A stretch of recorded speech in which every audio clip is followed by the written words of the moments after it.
The once calming forest was now a place of dread, filled with the fear of the unknown.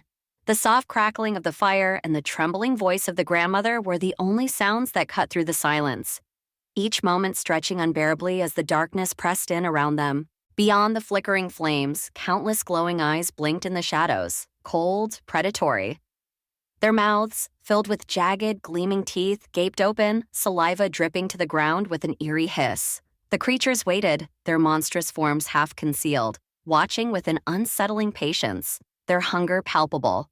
The little girl stood on trembling legs, her small body shaking with fear, yet she held on tightly to her grandmother.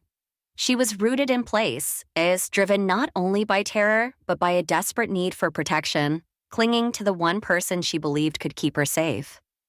Her grandmother stood tall beside her, though her age weighed heavy on her bones.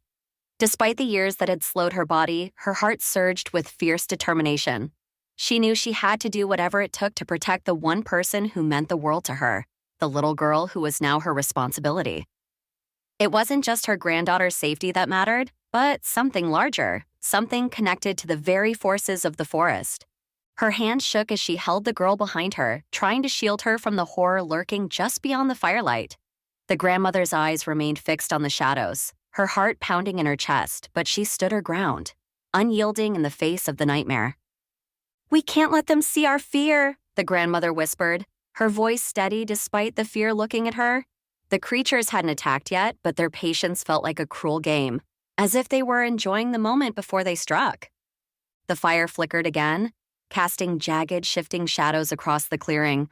One of the creatures moved, its massive body slinking closer, and in that brief moment of light, its full form was revealed. Hulking and monstrous, with limbs too long, fur matted with grime, and those rows of razor-sharp teeth that seemed to glisten hungrily in the firelight. The little girl whimpered softly. "What are they?" she asked, her voice shaking. The grandmother squeezed her hand tightly. "I don't know," she replied, "but we must stand strong and hope the fire holds them back." But even as she spoke, a flicker of doubt crossed her mind. The fire wouldn't last forever, and she knew they might have to face the creatures before dawn came. They stood there, still as statues, barely breathing. Every second that passed seemed to bring more of the mysterious creatures from the shadows, their glowing eyes multiplying in the darkness. Fear crawled over the grandmother's skin, every hair standing on end as the terror gripped her body. Her heart pounded, and she could feel the weight of the creature's gaze, hungry and relentless. But then, in the midst of the overwhelming fear that surrounded her, the grandmother felt something shift. Despite the terror closing in, she sensed a new presence, faint but growing, emanating from behind her. A strength, small yet steady, seemed to be coming from behind her. She could almost feel it radiating from her granddaughter, though the little girl stood there trembling, every muscle quaking with fear. Even though the girl shook visibly, her eyes wide with terror, deep inside she could feel something stirring. It was as if a quiet strength, unfamiliar yet powerful, was making its way closer and closer to her heart. With each breath, though shallow and uneven, that strength grew stronger, filling her with a sense of calm she couldn't explain. The grandmother, despite the fear that weighed heavily on her, could feel it too. The shift, the presence of something more. Whatever was coming, it was not just from within them. It was something ancient, something that might just give them a chance against the horrors lurking beyond the fire. Just when they had almost convinced themselves that everything would be all right, one of the creatures stepped forward, a single, deliberate movement, but it was enough to shatter their fragile hope. A massive wolf nearly the size of a bear emerged from the shadows, his enormous head covered in scars. Some still fresh and bleeding was hard to look at.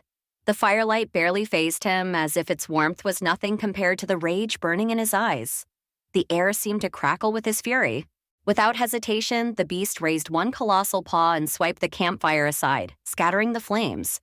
For a brief moment, the other creatures were revealed, hulking, shapes with glowing eyes, their forms just as terrifying as the wolf. In that blink of an eye, all hope vanished, swallowed by the darkness that now closed in. The grandmother, panic surging through her, turned quickly, shielding the little girl with her entire body.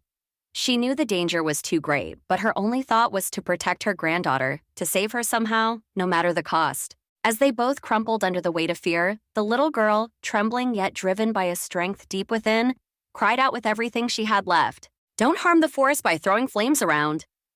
Her voice rang out with surprising power, echoing through the trees, cutting through the tension like a blade. For a moment, the creatures hesitated, as if her words carried more weight than even the fire they had extinguished. It was over. Nothing could stop the creatures now. Each second dragged out painfully, every heartbeat echoing through their bodies, loud and unmistakable. Tears streamed down their faces, falling slowly to the ground as if time itself was stretching. The grandmother, resigned to her fate, waited for the end to come, her mind swirling with disbelief.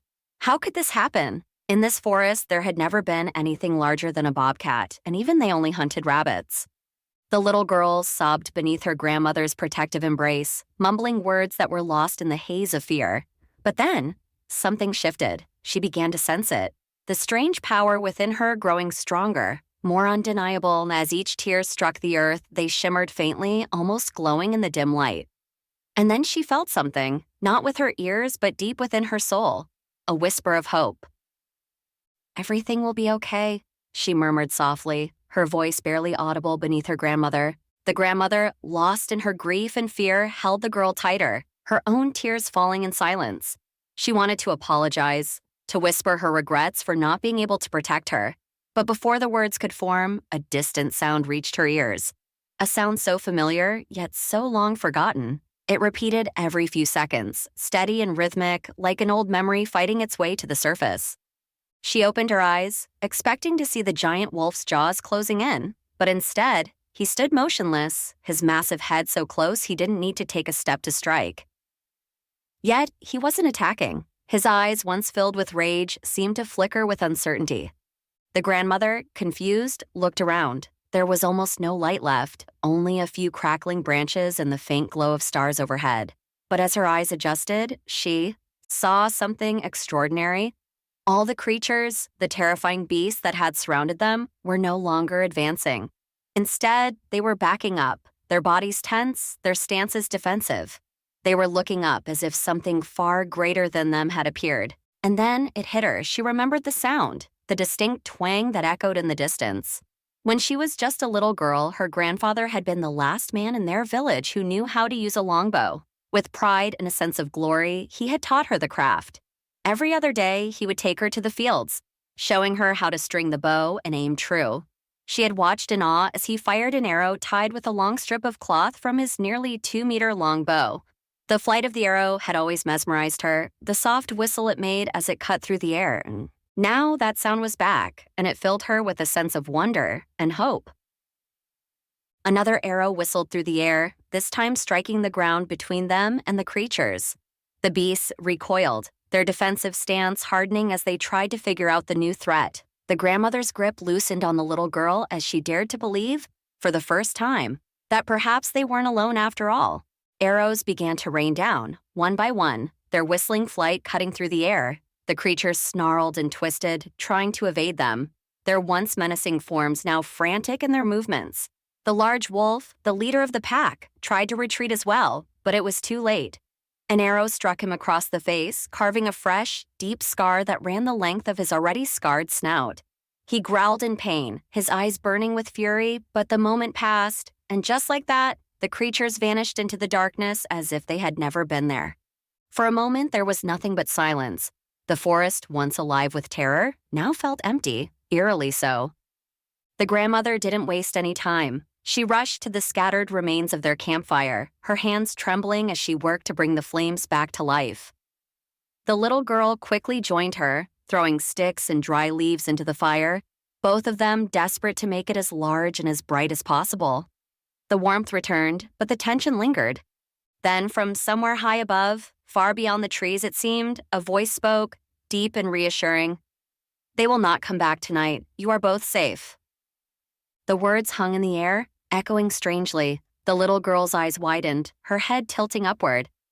"Who said that?" she asked, her voice small but curious. The grandmother, still staring into the growing flames, shook her head slowly. "I don't know," she whispered, glancing toward the treetops as though searching for an answer. "But I will not close my eyes tonight."